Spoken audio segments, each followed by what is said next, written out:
بسم اللہ الرحمن الرحیم۔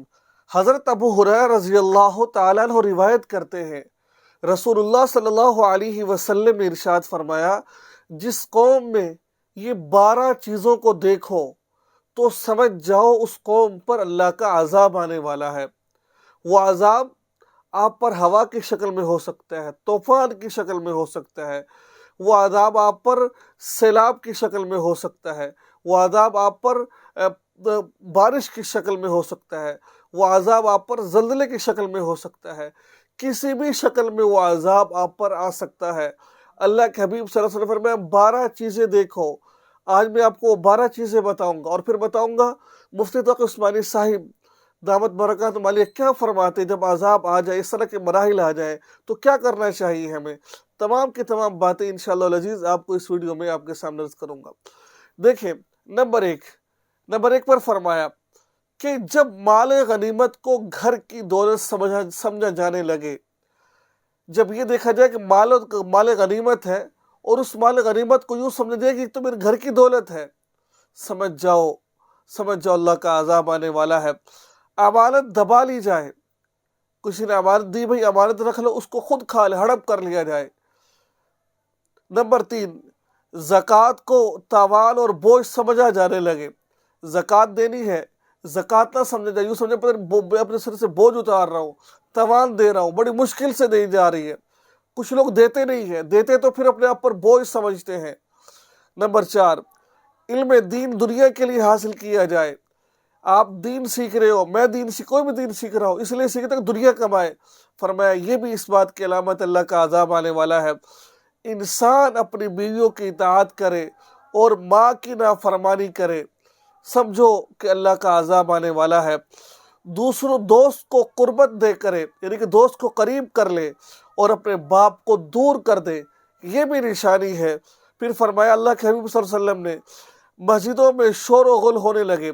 آپ دیکھ لیجئے مسجد میں کیا کچھ ہو رہا ہوتا ہے، جو اسلام کے نام پر دنگا فساد ہو رہا ہوتا ہے۔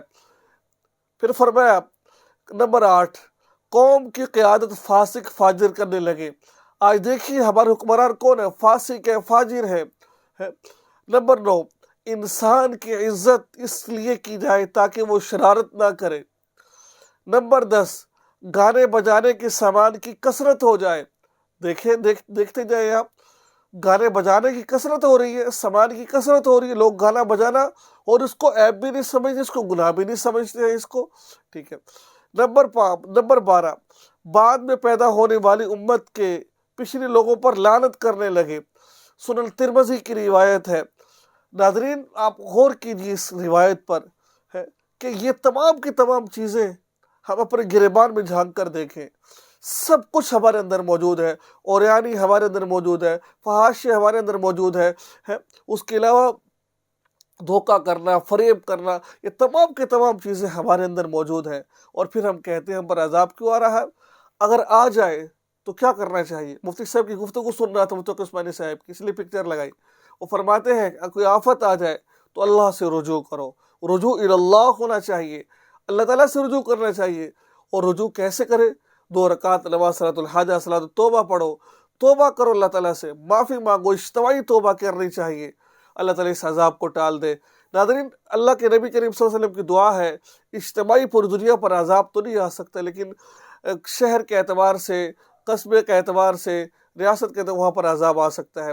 میں اللہ تعالیٰ سے دعا کرتا ہوں جتنے بھی ہمارے بھائی ترکی کے اندر، کسی ملک کے اندر ہے، کسی بھی آفت میں مبتلا ہے، اللہ تعالیٰ ان سب کی مد و نصرت فرمائے، جتنے فوت ہو چکے سب کی بخشش فرمائے، اور اللہ جو کچھ لوگ جن کے والدین فوت ہو چکے ہیں، اولاد زندہ، اللہ ان کی صحیح طرح ایسے لوگ مہیا فرمائے جو ان کی ٹھیک طرح دیکھ بھال کر سکے۔ اولاد فوت ہو چکی ہے، اللہ ان کے ماں باپ کو صبر جمیل عطا فرمائے۔ اللہ تعالیٰ سے دعا ہے اللہ تعالیٰ ہم تمام امت مسلمہ کو ان تمام چیزوں سے بچائے۔ وآخر دعوانا الحمدللہ رب العالمین۔ آخر میں دعا کی درخواست ہے، چینل کو سبسکرائب کر لیجیے۔ السلام علیکم ورحمۃ اللہ۔